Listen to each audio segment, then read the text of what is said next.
Begitu ditiupkan sangkakala, maka matilah semua makhluk. Itu yang terjadi.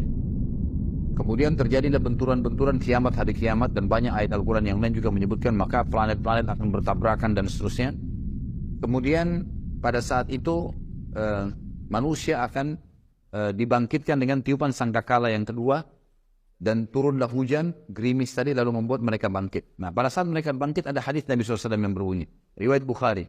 Kata Nabi SAW, semua laki-laki akan dibangkitkan seperti ayahnya Adam, 60 siku ke langit, 27,5 meter. Dan semua perempuan seperti Hawa, istrinya, ibu kita, alaihissalatu wassalam, kemudian 40 siku ke langit, 17,5 meter. Lalu kemudian dibangkitkan tanpa baju, tanpa khitan, dan tanpa alas kaki. Lalu keluar dalam riwayat Bukhari yang lain berbunyi, Aisyah berkata, ya Rasulullah, ya, bukankah mereka bisa saling lihat-melihat? Kata Nabi SAW, bukan, hari itu bukan seperti yang kau bayangkan, wahai Aisyah. Dibangkitkanlah mereka. Lalu ada riwayat lain menjelaskan, kata Nabi SAW, riwayat Imam Ahmad, bahwasanya akan setiap Nabi akan berdiri dan diikuti oleh umatnya di belakang. Setiap Nabi akan berdiri dan diikuti oleh umatnya di belakang. Gitu kan? Jadi nanti misalnya pengikut Nabi Isa, pengikut Nabi ini. Dan kata Nabi SAW, akan ada Nabi pun dibangkitkan sendirian. Karena nggak ada yang ikut dengan dia. Kan dalam sebuah riwayat yang sahih, riwayat Hakim, berbunyi kata Nabi SAW, waktu ditanya tentang jumlah para Nabi, beliau mengatakan, jumlah Nabi 120.000, diantaranya 313 Rasul. Yang diceritakan kepada kita berapa? 25 Nabi dan Rasul. Jadi masih banyak. Dari Rasul saja yang 313, kita cuma dapat 25, itu pun masih ada Nabi diantaranya. Bukan semua Rasul. Ini jumlahnya 120.000, jadi masih banyak kita belum tahu kisahnya. Nah, sudah kita jelaskan di pasal masalah iman kepada para Nabi dan Rasul. Baik, mereka akan dibangkitkan di belakang Nabi-Nabi mereka. Kemudian para Nabi-Nabi diberikan naungan oleh Allah Subhanahu Wa Taala. Lalu manusia akan tenggelam sesuai dengan kadar keringatnya masing-masing. Ini semua apa yang saya sampaikan teman-teman akan ada dalil yang saya sebutkan ya. Jadi semua akan ada dalil. Karena ini rentetannya, bahasan kita malam ini akan kita hubungkan dengan buku yang lain nanti. Kita akan bahas tentang surga dan neraka. Judulnya Rasulullah SAW cerita surga dan neraka. Nanti akan saya bawakan bukunya insyaAllah. Itu akan kita pelajari. Untuk melengkapkan bahasan kita. Karena Syekh Abu Bakar rahimahullah menjelaskan di sini hanya secara global tentang kiamat itu benar terjadi. Lalu itu di pasal ke-10, pasal ke-11 tentang surga dan neraka. Tentang kuburan, nikmat dan siksa kubur. Hanya itu saja. Setelahnya langsung pindah ke masalah bahasan lain. Sudah tidak masuk lagi ke masalah kiamat, padahal masih ada rangkaian surga dan neraka. Makanya kita datangkan buku lain pelengkapnya. Nanti insya Allah saya akan perlihatkan. Baik. Setelah itu teman-teman sekalian, semua manusia akan tenggelam sesuai dengan kadar keringatnya. Dan di buku itu nanti akan panjang lebar dari dalilnya semua. Riwayat-riwayat hadisnya lebih panjang daripada apa yang kita bahas sekarang. Kemudian pada saat itu manusia karena jenuh, maka ada di antara mereka yang datang kepada Adam alaihissalam. Dan mereka mengatakan, wahai Adam, engkau ayah kami. Engkau manusia pertama diciptakan. Lalu dipuji-pujilah Adam alaihissalam. Lalu mereka mengatakan, mintalah kepada Allah agar Allah datang mengadili kami. Karena Allah waktu itu lagi marah, murka. Sebagaimana akan disebutkan nanti. Ya? Kata, datanglah agar Allah datang menghakimi kami ke surga atau ke neraka. Karena jenuhnya manusia pada saat itu, maka mereka berharap ke neraka pun dia. Padahal neraka mereka belum tahu, lebih pedih daripada itu. Maka Adam alaihissalam berkata, saya tidak mampu, saya tidak bisa. Karena hari ini Tuhanku murka, belum pernah murka sebelumnya. Dari dosa-dosanya banyaknya dosa-dosa yang terjadi, gitu kan? Maka saya tidak bisa memberikan apa-apa, nafsi, diriku sendiri, pergilah kepada Idris. Nabi yang kedua, datang kepada Idris. Idris mengatakan juga sama, nafsi, saya nggak bisa. Pergilah kepada Hud, kepada Saleh, kepada Syuaib, dan seterusnya. Sampai tiba kepada Isa alaihissalam. Dan hampir semua Nabi ini menyebutkan kesalahan yang pernah terjadi. Lalu mereka mengatakan, saya tidak berani, cobalah ke fulan, sampai akhirnya tiba ke Isa alaihissalam. Dan kata Nabi SAW, Isa tidak menyebutkan kesalahannya alaihissalam. Dan kemudian dia pun mengatakan, cobalah ke Muhammad. Dan beliau mengatakan, apakah kalian tahu nanti bagaimana orang hari kiamat mengetahui, mengenalku siapa aku? Sehingga aku adalah pimpinan anak Adam. Maka para sahabat diam. Kata Nabi SAW, seperti inilah. Mereka akan datang kepada aku nanti dan mereka akan mengatakan, wahai Muhammad. Dan waktu itu suara orang terdengar seluruh mahsyar. Dengan kuasa Allah, orang semua akan dengar di mahsyar. Walaupun tidak ada mic, tidak ada apa, semua terdengar. Dengan kuasa Allah. Maka mereka mengatakan, wahai Muhammad, engkau Nabi terakhir. Dengan mula risalah ditutup kenabian dan engkau diutus untuk seluruh alam semesta. Jadi semua manusia yang belum pernah ketemu beliau pun mendengar, oh ternyata ini orangnya nih. Nabi Muhammad SAW, Nabi terakhir ini nih orangnya. Maka mereka puji-puji lalu mereka mengatakan, hai Muhammad, mintalah kepada Allah ya agar datang menghakimi kami. Kata Nabi SAW, ana lahu, saya pemiliknya, saya pemiliknya. Lalu saya pun menuju ke singgasananya Allah, ke arsy-Nya Allah, kemudian saya sujud. Ya. Dan Allah yang maha tinggi dan maha pemurah, Azza wa Jal, membukakan kepadaku puji-pujian, hamd, ya, yang tidak pernah dibukakan untuk orang sebelumnya, sebelum aku. Lalu aku pun sujud, Allahu a'lam berapa lama, kata Nabi SAW. Beliau sendiri tidak tahu.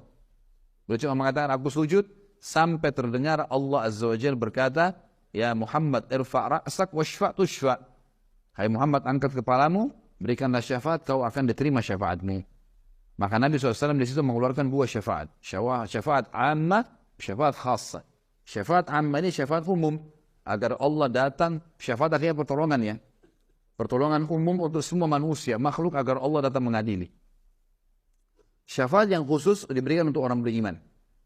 Dan pada hari kiamat teman-teman semua dibangkitkan. Dari manusia, dari jin, dari hewan-hewan, dari tumbuh-tumbuhan, dari batu. Apa semua dikeluarkan sama Allah kembali. Dari mana dalilnya? Hadis tentang masalah sholat.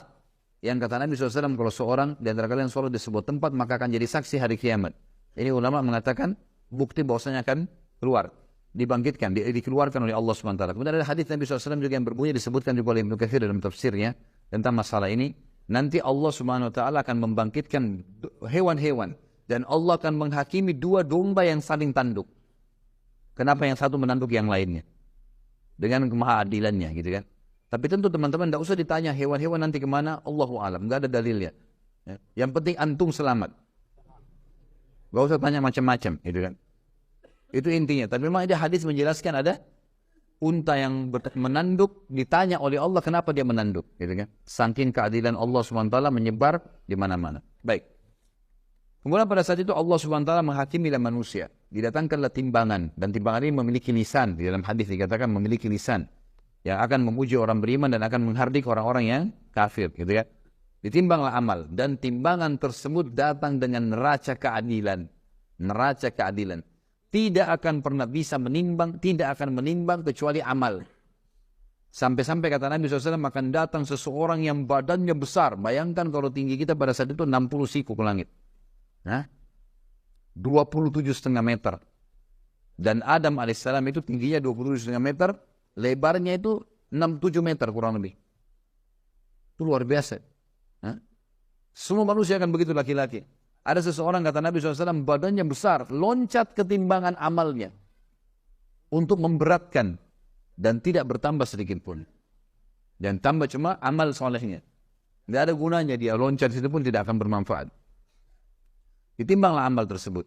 Orang-orang yang memang lolos adalah orang-orang yang disendirikan oleh Allah Subhanahu wa ta'ala. Kemudian orang-orang yang masuk neraka juga dimasukkan neraka, tinggal ditimbang adalah orang-orang yang beriman yang punya dosa. Baik, sementara tunggu di mahsyar tadi ada yang saya lupa, ada 7 golongan yang didaungi oleh Allah pada saat itu. Tidak kena panasnya matahari. Yang pertama imam yang adil. Ya, pemimpin yang adil. Ini selalu berbuat baik. Banyak ulama mengatakan di antaranya contoh Umar bin Khattab, ya Abu Bakar, Utsman, Ali, dan seterusnya yang datang setelah mereka memiliki keadilan. Sampai hari kiamat berlaku tentunya, siapapun orang muslim yang memiliki keadilan dalam pemimpin. Yang kedua adalah seseorang yang hatinya terikat dengan masjid. Kata sebagian ulama hadis yang dimaksud adalah antara azan dan azan. Dia sibuk dengan itu. Azan ke masjid. Pokoknya terikat diri dengan masjid. Rajulun mu'allakun qalbu bil masajid namanya. Kemudian yang ketiga adalah dua orang yang saling mencintai karena Allah. Berkumpul karenanya, berpisah karenanya. Jadi disunnahkan teman-teman sekalian kita saling mencintai karena Allah. Antum cari siapa di antara sesama jenis. Laki-laki dan laki-laki, perempuan dan perempuan. Dia menyukai saudara muslim karena ibadahnya. Karena luar biasa ibadah sholat malamnya, majelis ilmunya, segala macam. Dia datang dan sunnah mengatakan saya mencintai kamu karena Allah. Lalu dijadikan sebagai sahabatnya yang selalu dia komunikasi setiap hari. Jadikan partner dimanapun dia pergi. Ini sunnah Nabi SAW. Makanya waktu beliau datang ke Madinah, beliau membangun asas negara ada 3. Ya. Pertama bangun masjid, Kuba dan Masjid Nabawi sebagai basis. Maka setiap orang yang mau membangun sebuah komunitas muslim harus ada masjidnya dulu. Kemudian yang kedua, mempersaudarakan muhajirin dan ansar. Ini yang kita bahas. Yang ketiga adalah menulis kesepakatan dengan orang-orang kafir di Madinah agar membela bersama-sama Madinah. Ini asas negara kata para ulama yang mesti ada bagi setiap muslim. Baik. Pada saat itu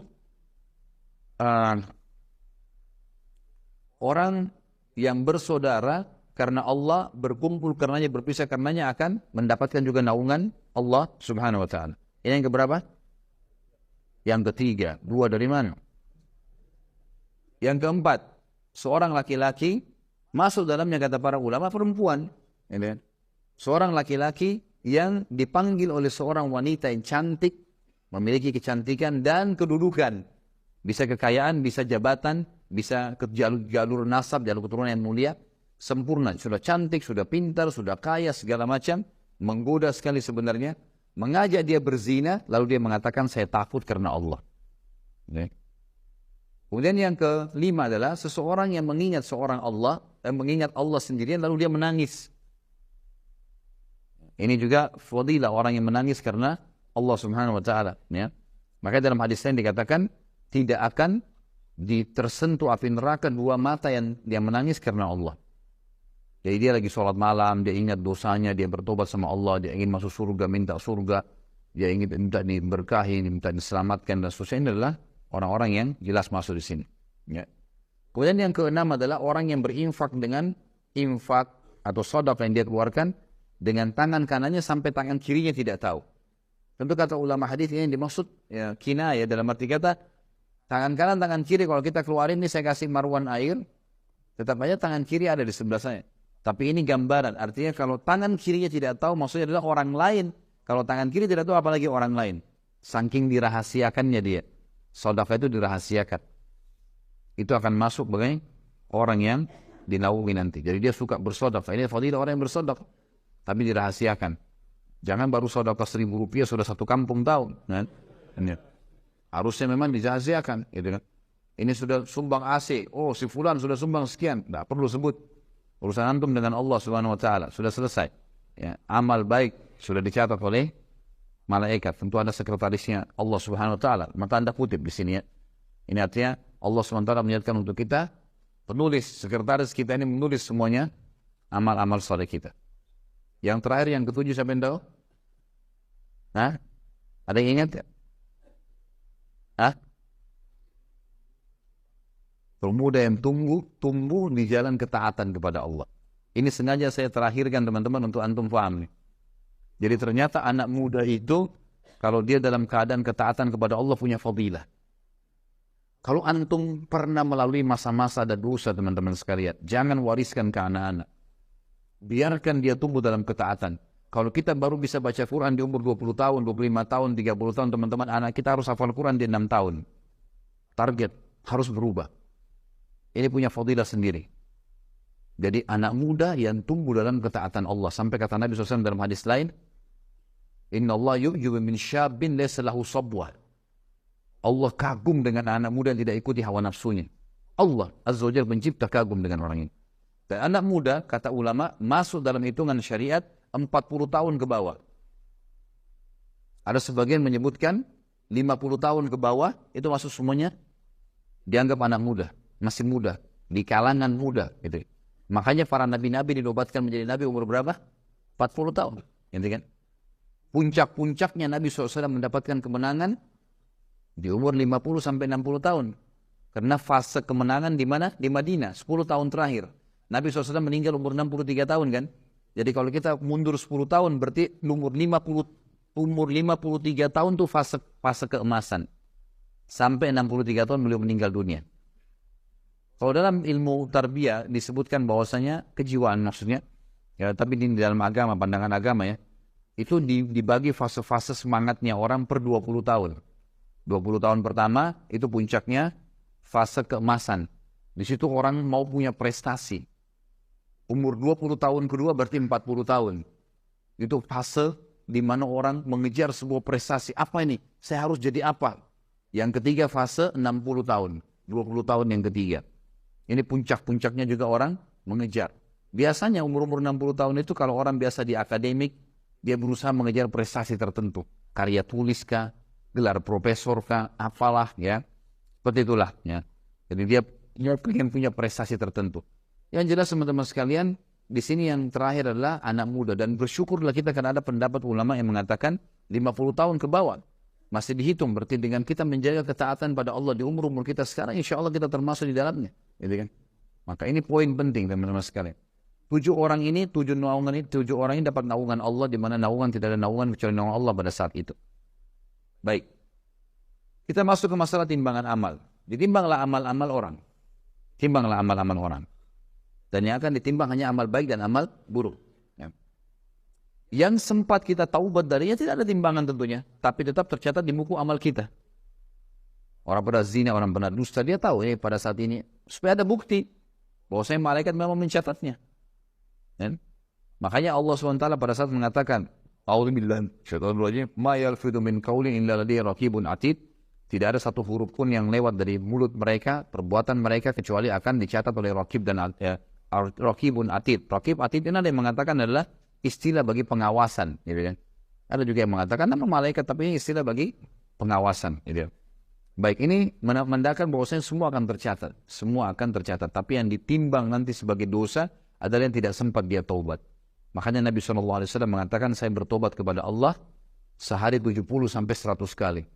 Kata sebagian ulama hadis, kalau orang bertobat kepada Allah sehari 100 kali, kalau Allah dengan kemahamurahannya mau memaafkan satu taubat, satu istighfar itu, satu dosa, maka 100 dosa kita bersih. Dan umumnya manusia tidak mengerjakan 100 dosa dalam sehari. Ini pendapat tentunya ya, pendapat. Maka ini kemuliaan, artinya alhamdulillah Allah mudahkan kita mendapatkan kemudahan memahami seperti ini. Baik.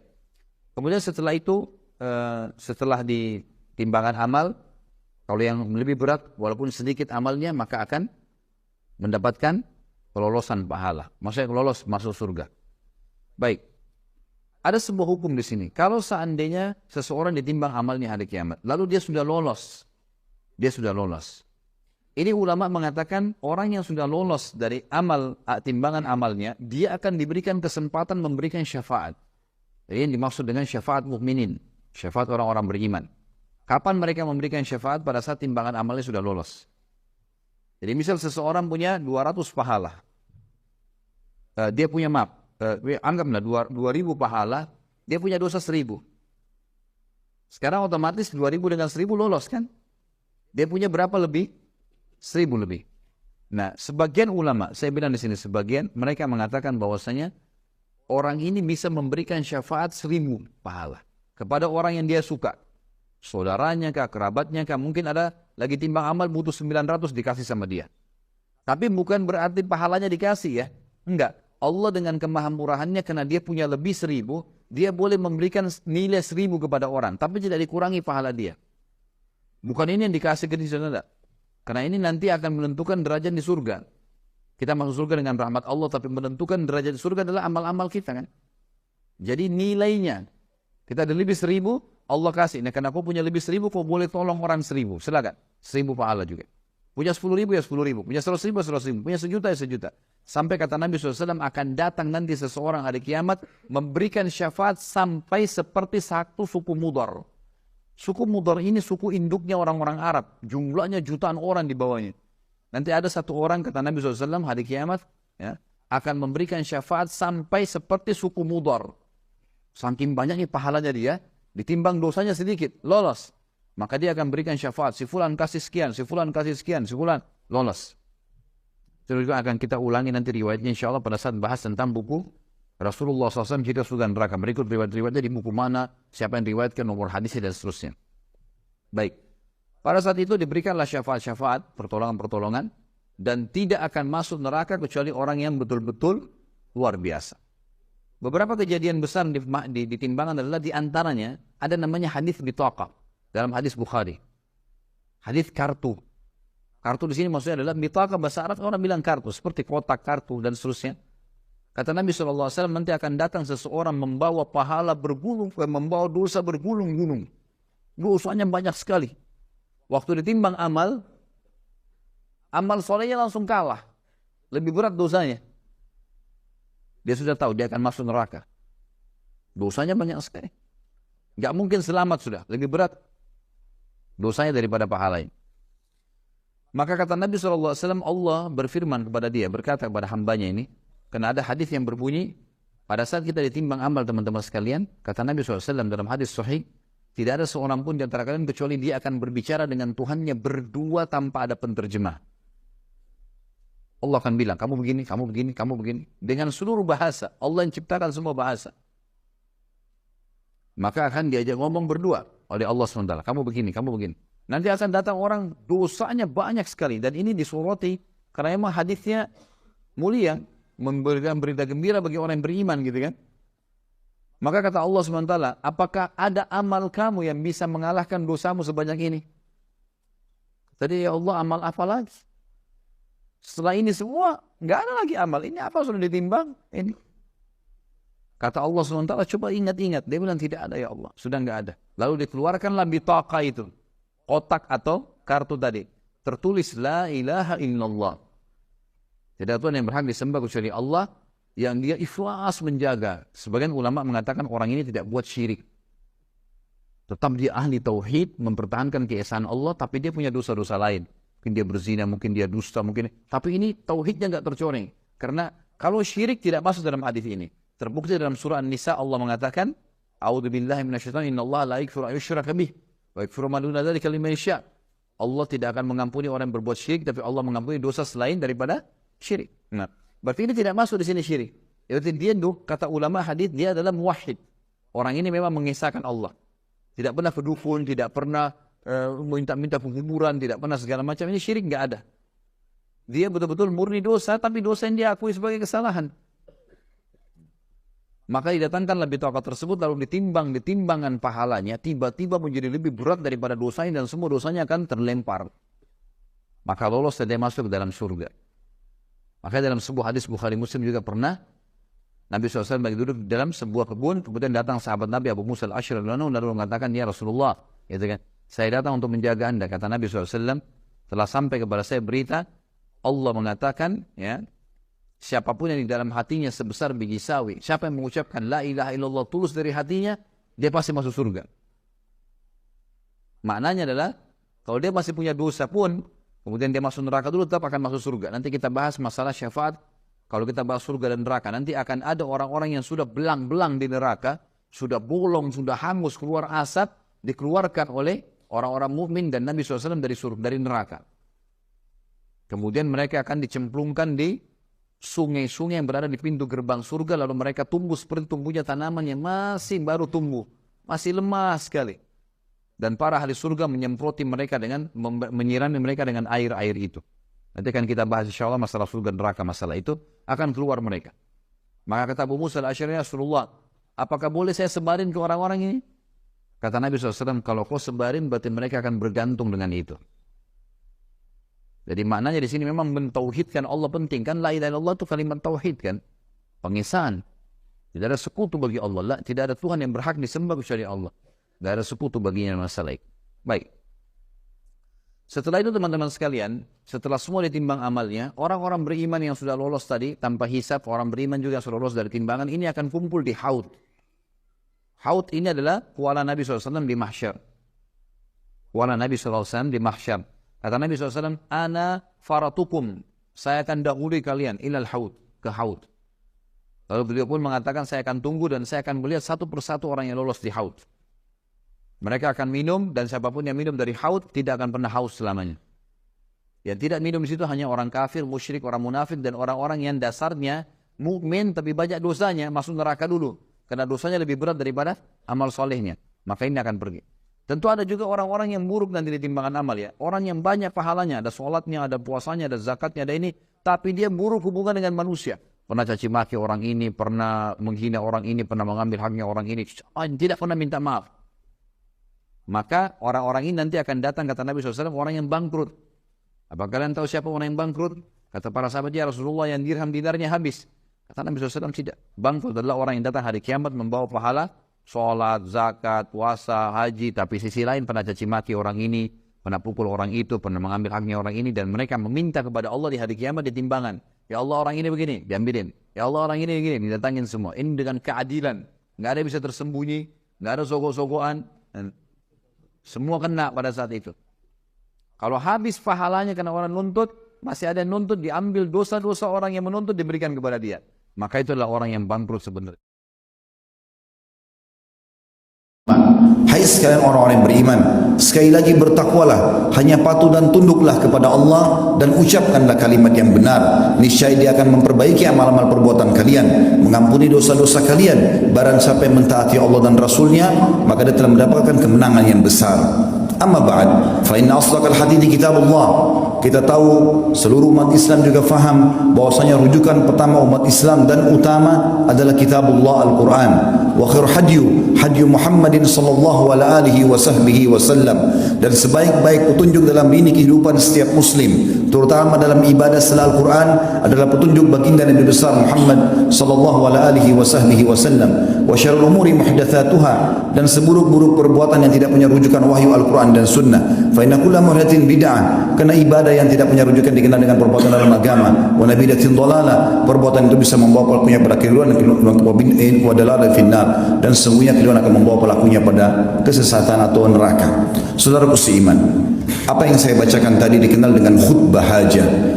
Guru kita dan kiai kita serta panutan semua umat manusia, Nabi besar Muhammad sallallahu alaihi wasallam, tidak pernah melewatkan momen-momen penting, baik itu khutbah Jumat, khutbah 2 hari raya, Adha dan Fitri, dan juga momen-momen mengutus pasukan, kecuali beliau selalu membuka ceramahnya, nasihatnya dengan khutbah hajah. 3 ayat penting untuk patuh dan tunduk kepada Allah, dan bagaimana umat Islam berpegang teguh pada Al-Quran dan Sunnah dalam setiap lini kehidupan mereka.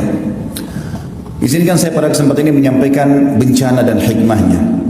Saudaraku seiman, kita sebagai warga Indonesia, masyarakat Indonesia, dikagetkan dan terlihat depan mata kita, bahkan menjadi informasi dunia.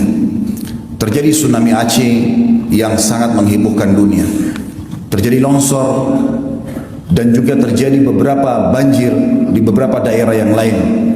Kalau yang terbaru mungkin terjadi di Lombok, kemudian Bali, dan sekarang sudah dekat sekali dengan kita di Jakarta ini, daerah Banten. Pertanyaan kecil teman-teman sekalian, apakah kita sebagai seorang muslim tidak coba menggali apa hikmah dari kejadian seperti ini?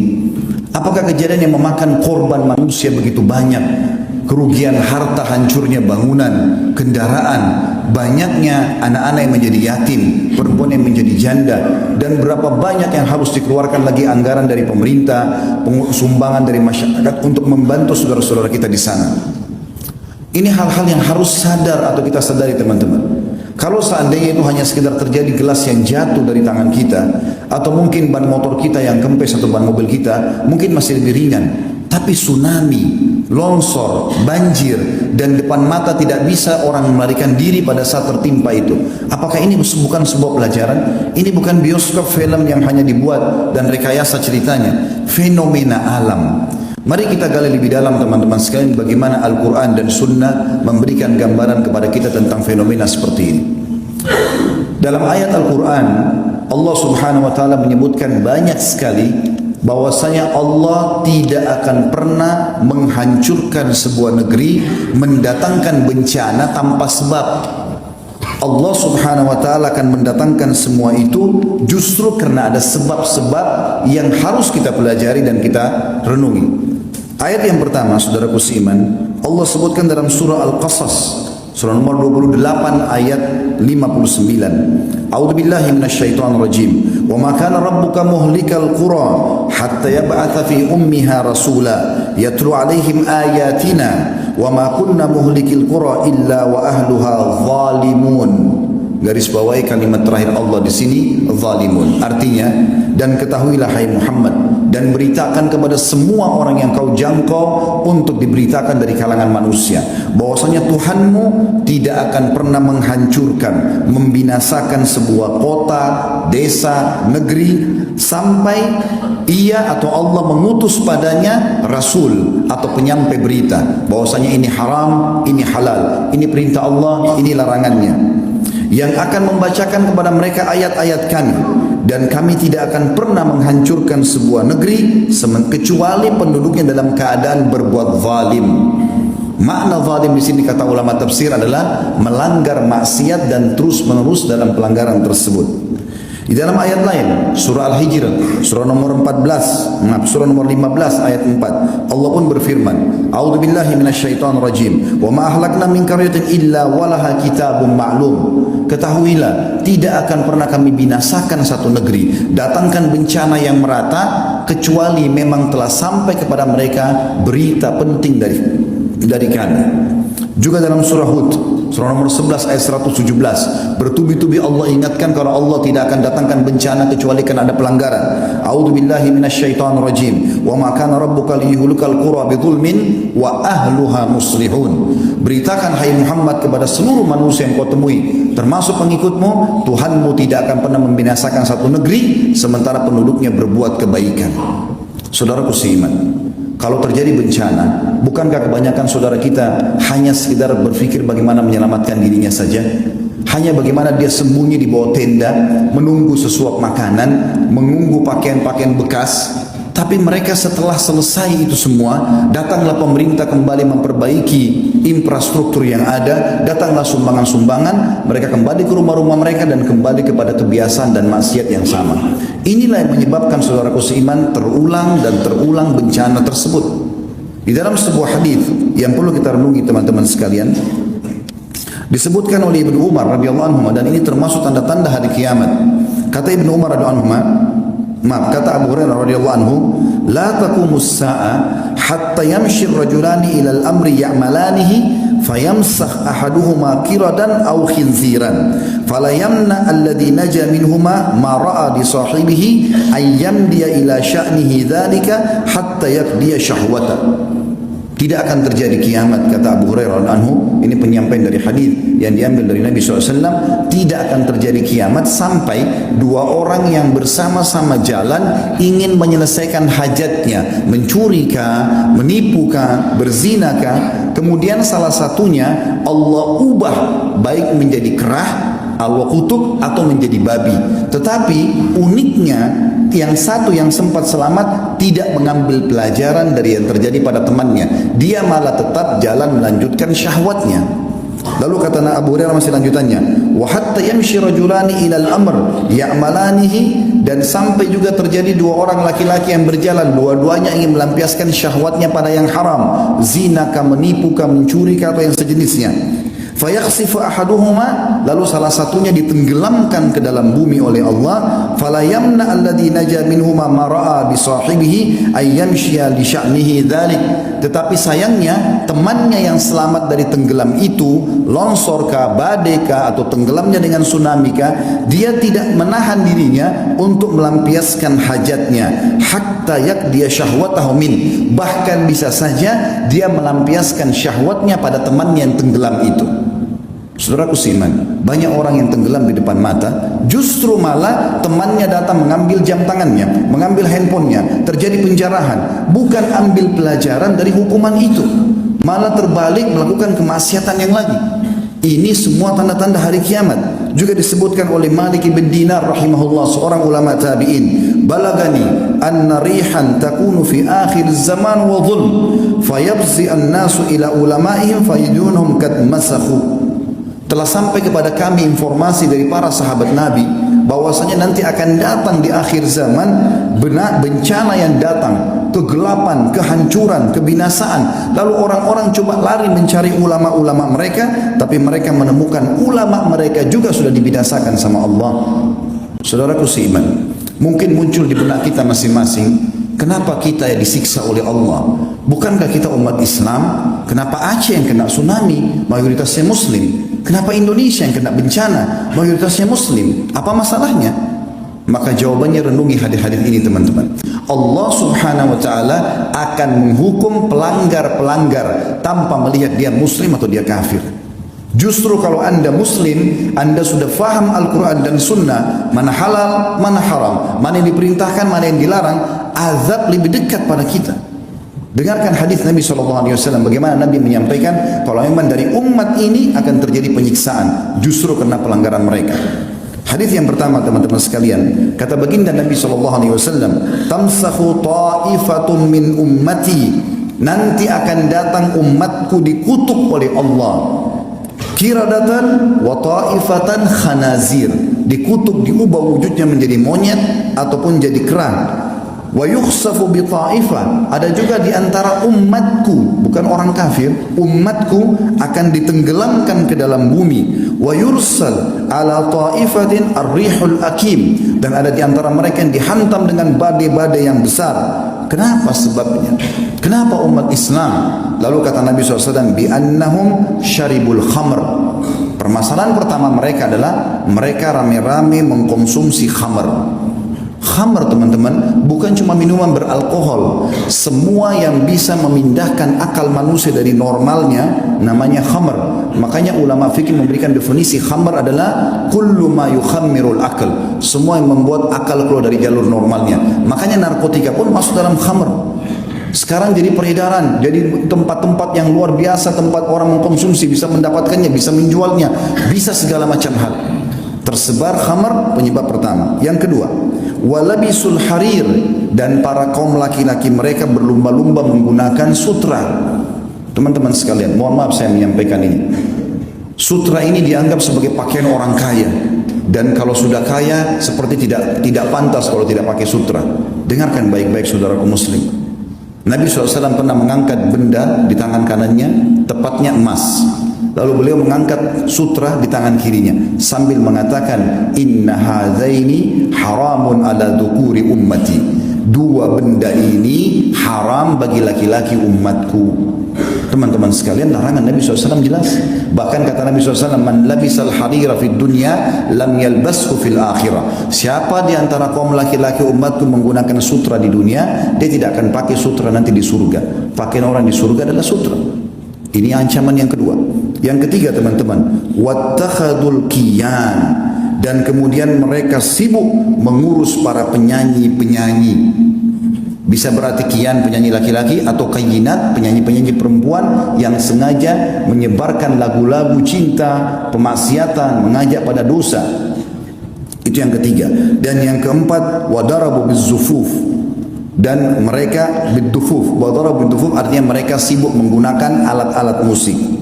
Di dalam hadis yang lain yang mirip serupa dengan ini kata Nabi SAW, ini hadis yang kedua, yakunu fi ummati khasfun wa maskhun wa qadh. Nanti di umatku ini akan tersebar luas, ada kutukan, ada tenggelam ke bumi, dan ada penghancuran dengan badai. Qalat Aisyah radhiyallahu anha, wa hum yaquluna la ilaha illallah. Wahai Rasulullah, istri Nabi bertanya Ummu Aisyah radhiyallahu anha, wahai Rasulullah, apakah mereka kena semua itu? Bencana, gempa, longsor, badai air sekarang ya, seperti tsunami. Apakah mereka kena sementara mereka mengucapkan la ilaha illallah? Faqala sallallahu alaihi wasallam, maka Nabi SAW menjawab, idza dhaharal kayyinat, kalau sudah tersebar di tengah-tengah umatku ini kayyinat. Apa itu kayyinat? Ibnu Hajar berkata, al-muganniyat, para wanita yang terbuka auratnya lalu menyanyi di depan para laki-laki. Lalu kata Nabi SAW, wa dhahar zina, tersebar zina. Dan zina ini teman-teman, Allah bilang dalam ayat yang lain, wala taqrabuz zina, jangan dekatin zina. Dan zina sekarang diubah namanya. Kata Nabi SAW, nanti menjelang hari kiamat akan diubah namanya zina dan khamr. Sekarang kita namakan hiburan. Orang ke diskotik, gelap-gelap, maka khamr sangat dekat dengan itu, dan khamr sangat dekat dengan perzinahan. Lalu dibahasakan dengan hiburan. Di sini sudah disebutkan oleh Nabi SAW 1400 tahun yang lalu penyebabnya. Kemudian selanjutnya dikatakan wasyuribatil khamr, dan diminumlah khamr-khamr, walubisal harir, dan kemudian dipakailah sutra-sutra. Kata Nabi SAW, kana dzak inda dzak, kalau itu terjadi pasti terjadi juga pada umatku.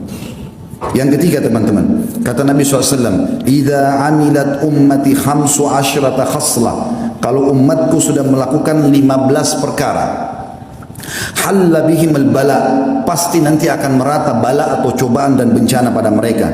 Qila ya Rasulullah, wa ma hunna? Para sahabat mengatakan, ya utusan Allah, apa 15 perkara itu? Kata Nabi SAW, idza kana al-magnama dula. Kasus pertama itu adalah kalau pendapatan negara sudah disalahgunakan.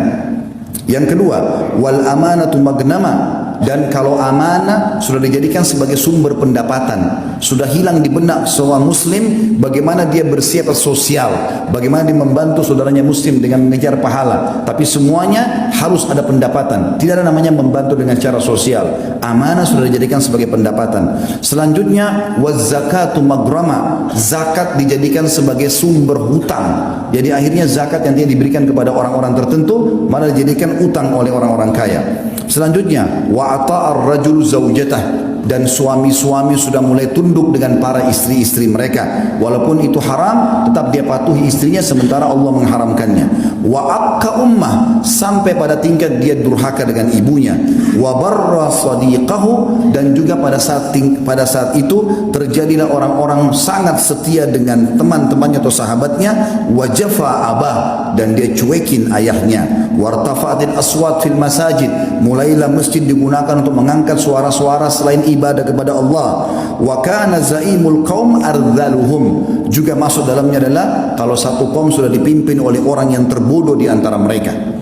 Wa akramur rajuli makhafata syarrah, dan muncullah orang-orang yang dihormati justru karena ketakutan saja, bukan karena kualitasnya. Jadi secara kualitas sudah hilang, ini hanya karena ketakutan masyarakat, maka terjadilah kepatuhan. Wa syuribatil khamr, dan diminumlah khamr. Wa lubisatil harir, digunakanlah sutra-sutra. Wa tukhidatil kiyan, dan para penyanyi menjadi idola dan rujukan. Wa la'ana akhir hadil umma awwalaha, lalu umat ini yang di akhir zaman sibuk melaknat dan menyala-nyalakan umat-umat yang pertama, maksudnya para sahabat Nabi. Ya, mungkin kita sudah tahu sama-sama ada sebagian kelompok yang mengaku Islam sengaja menghina-hina para sahabat Nabi ridwanullahi alaihim yang mestinya jadi rujukan.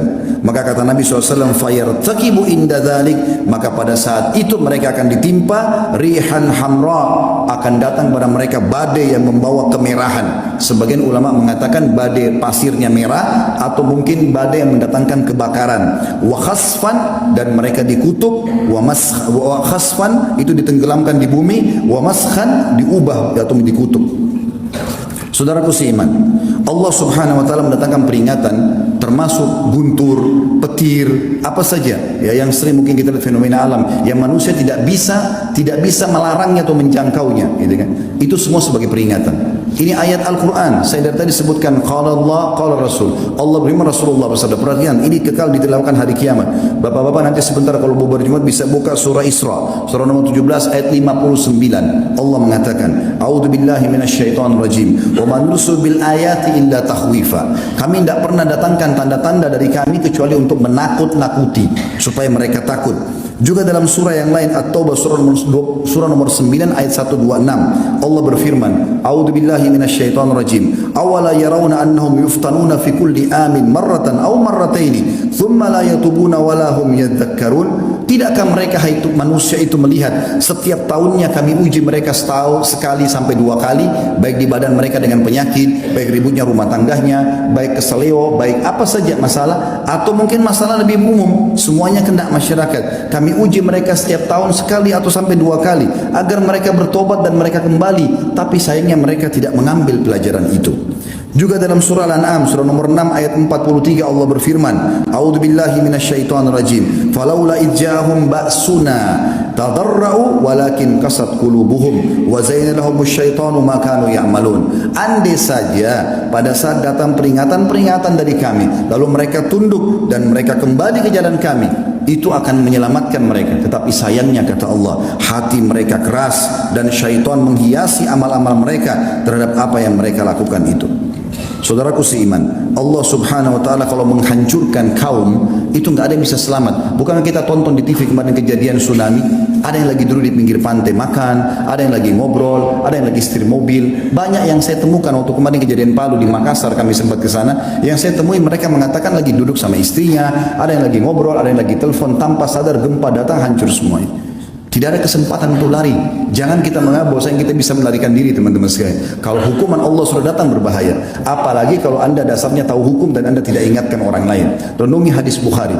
Nabi SAW mengatakan, pernah satu kali Allah utus Jibril untuk menghancurkan satu negeri. Lalu Jibril berkata, ya Allah, sesungguhnya di negeri itu ada hambamu fulan, ada orang soleh di situ. Lalu Allah SWT mengatakan kepada Jibril, mulai siksaan dari dia, karena dia tidak pernah menyuruh kepada kebaikan, tidak pernah melarang dari kemungkaran. Kita faham, berhentikan orang teman-teman sekalian. Dan ada juga hadis Bukhari kata Nabi SAW, perumpamaan kalian dengan orang yang berbuat kesalahan ini. Mimbar-mimbar ini berfungsi teman-teman untuk menasihatin umat. Maafkan kalau saya harus membahasakan ini. Dan juga teman-teman dai-dai yang lain, para ulama yang lain, para kiai lain harus bisa menyampaikan kepada umat. Karena kalau tidak amar ma'ruf nahi mungkar akan merata semuanya.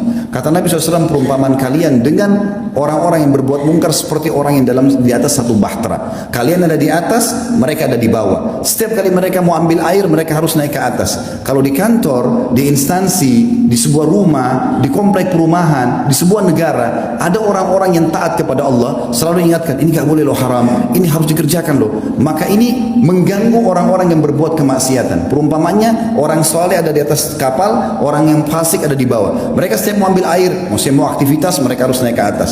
Maka mereka ambil inisiatif. Mereka bilang, daripada setiap kali kita mau ambil air naik ke atas, lewatin orang-orang soleh itu, kita jebolin aja kapal dari bawah, buat lubang, maka akan masuk air. Kata Nabi SAW, kalau kalian biarkan mereka menjebol itu, maka kalian akan tenggelam semuanya. Teman-teman, kalau azabnya Allah datang, semuanya kena. Maka jangan tunggu itu terjadi, saudaraku seiman. Aku qauli hadza, saya sudah mengucapkan perkataan saya ini, wa astaghfirullah li wa lakum, dan saya beristighfar kepada Allah dan mengajak jemaah untuk istighfar kepada Allah. Fastaghfiruhu innahu huwal ghafurur rahim. Beristighfarlah kepadanya karena Dia Maha menerima taubat hamba-hambanya. Alhamdulillah wassalatu wassalamu ala Rasulillah. Segala puji dan puja kehadirat Allah Subhanahu wa taala, juga salawat dan taslim kepada Nabi besar Muhammad sallallahu alaihi wasallam. Sebelum kita berdoa teman-teman sekalian, izinkan saya menyampaikan sebuah pesan, dan ini hanya pendek saja. Pernah sekali ada seseorang yang masuk bersama temannya ke rumahnya Nabi SAW dan ketemu sama Aisyah radhiyallahu anha. Dan subhanallah, yang ditanya adalah, wahai ummul mukminin, beritakan kepada kami yang anda tahu tentang gempa secara khusus. Maka berkata Aisyah, kalau mereka sudah menghalalkan zina, mereka menghalalkan minuman keras, mereka mulai memukul alat-alat musik, maka mulailah Allah cemburu di langitnya sana. Kemudian Allah mengatakan kepada bumi, goncangkanlah dirimu. Lalu kemudian kalau mereka tobat, mereka kaget, mereka kembali ke jalan Allah, maka akan aman. Tapi kalau mereka tidak kembali, maka akan dihancurkan oleh Allah SWT dengan gempa tersebut. Juga teman-teman sekalian, disebutkan bahwasanya Mahlab berkata rahimahullah, kelihatannya gempa-gempa, tsunami kalau kita sekarang dan segala macam ini adalah peringatan keras dari Allah. Dan Allah mengatakan dalam surah Isra ayat 59, wa man nursil bil ayati illa takhwifa. Kami enggak berikan tanda-tanda kecuali untuk peringatan bagi mereka dan menakut-nakuti mereka. Sampai Nabi SAW mengatakan sebagai penutup dalam khutbah kita ini, innahu, tentang masalah guntur ya, suara guntur yang menggelegar, innahu wa'idun sya'id di ahlil ard. Hadis ini riwayat Bukhari. Sesungguhnya guntur yang keras pun bergelegar itu adalah peringatan keras dari Allah sebelum datang adab-adab yang besar. Ingat teman-teman sekalian, sebelum datang siksa besar, pasti Allah datangkan siksa-siksa kecil. Kalau kita abaikan, maka terjadi yang besar. Sebelum anda berzina, pada saat mau selingkuh, naudzubillah, Allah buat pasangan kita tahu, ditelepon, peringatan dari Allah, muncul rasa takut, tetap ngotot ke hotel, maka Allah buat kita ketahuan oleh tetangga, dilihat oleh teman, tetap lakukan, datang polisi gerebek. Kalau tidak maupun Allah bisa mendatangkan gempa, rubuh hotel tersebut lalu dipermalukan, wa naudzubillah. Maka hati-hati teman-teman, sadarlah, orang yang cerdas sampai peringatan di kupingnya diambil sebagai pelajaran, dan orang yang tidak cerdas justru orang yang mengabaikan, menganggap oh begitu saja ya, maka akan datang peringatan yang lebih keras lagi. Kalau lisan tidak bisa mengingatkan, maka akan datang hukuman untuk menyiksa fisik seseorang sehingga dia baru sadar di jalan Allah Subhanahu wa taala. Mari kita hadirkan hadirin fikiran kita berdoa kepada Allah Subhanahu wa taala, karena ada hadis Nabi sallallahu alaihi wasallam tentang hari Jumat, bahwasanya hari ini adalah hari mustajab doa. Ada dua riwayat. Yang pertama adalah hadis riwayat Muslim. Kata Nabi sallallahu alaihi wasallam, tidak ada seorang muslim yang berdoa pada saat khatib sedang duduk di khutbah kedua sampai diiqamahkan salat kecuali akan diijabah oleh Allah. Dan ini waktu mustajab. Makanya semua khatib berdoa di khutbah kedua. Dan yang kedua riwayat An-Nasa'i, di mana Nabi SAW mengatakan Jumat ada 12 waktu, maksudnya 12 jam dari subuh sampai maghrib. Tidak ada seorang muslim berdoa di waktu-waktu ini kecuali diijabah sama Allah. Dan perbanyak doa selepas asar sampai maghrib. Walaupun semua mustajab, tapi ini waktu-waktu yang lebih diprioritaskan sekarang dan juga habis asar nantinya. Mari kita hadirkan hati kita untuk berdoa kepada Allah SWT, semoga Allah ijabah. Alhamdulillahi Rabbil Alamin. Kami memuji-Mu ya Allah sebagaimana layak Kau dipuji sebagai pencipta. Kami sangat yakin Engkau melihat kami karena sifat-Mu adalah maha melihat. Engkau mendengar kami karena Engkau maha mendengar, dan Engkau mengetahui semua yang di pikiran kami, di hati kami, dan apa yang kami rencanakan dan belum kami rencanakan, karena Engkau maha mengetahui. Kami memuji Allah sampai Engkau ridho dan sampai Engkau menerima semua puji-pujian kami, dan kami mengucapkan salam hormat kami kepada utusanmu Nabi besar Muhammad SAW, dimana Engkau perintahkan kepada kami. Ya Allah, kami tidak berkumpul di salah satu rumahmu ini kecuali karena ingin menjalankan kewajiban yang telah Engkau perintahkan. Maka kami memohon kepadamu